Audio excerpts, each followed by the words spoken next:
The true colors of this piece of stained glass were created by Judson Studios in California. The artists there are reshaping the ancient craft, as Anna Werner discovered. If you're coming to see Jesus, this might be the place. Welcome to the Church of the Resurrection in Leawood, Kansas, home to the largest Methodist congregation in the nation, and now one of the world's largest stained glass windows. Here, Jesus towers over the sanctuary with arms outstretched, surrounded by gardens and an assortment of religious and historical figures as broad as the window itself. What's this equivalent to? Is this like the Super Bowl of stained glass? Your version of the Mona Lisa? Well, yeah, maybe it's our Sistine Chapel. It's the creative masterpiece of Judson Studios, with leader David Judson, the fifth generation in his family to run the company.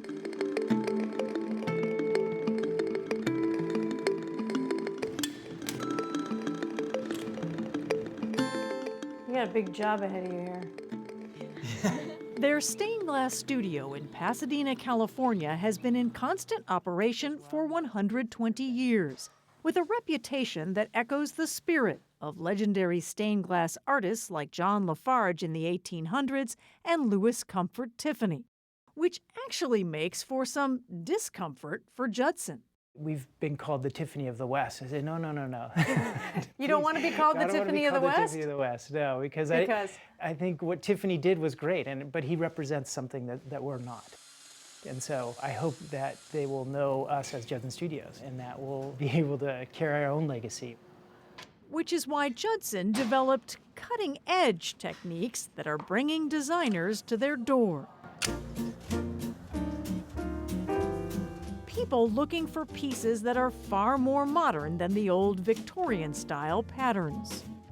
That's what we're trying to move away from, is that connotation. It's not your grandfather's stained glass.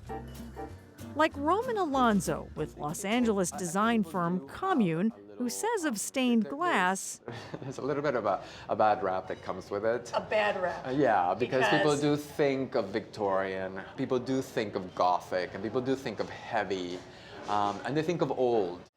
But Alonzo chose Judson Studios to help reimagine downtown LA's Ace Hotel. This is a historic building. It was built in 1927. It's a mashup of Gothic and Spanish colonial architecture.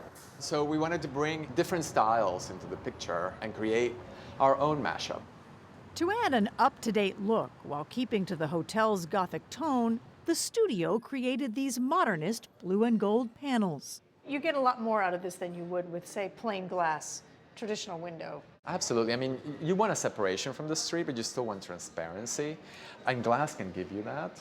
But why not add this beautiful element of color that plays with the light so well?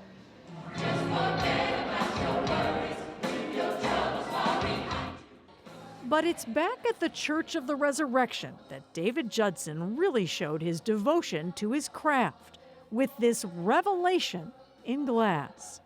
The entire window is nearly 100 feet by 40 feet. 100 feet by 40 feet. That's a single window? Yeah, it's like the size of a basketball court. The window was so big, Judson built a second studio to take on the Kansas project. So this is the new space. So this is the house that the Kansas project built. Yeah, that's right. Manufacturing the 160 panels that would make up one enormous mosaic took 3 years.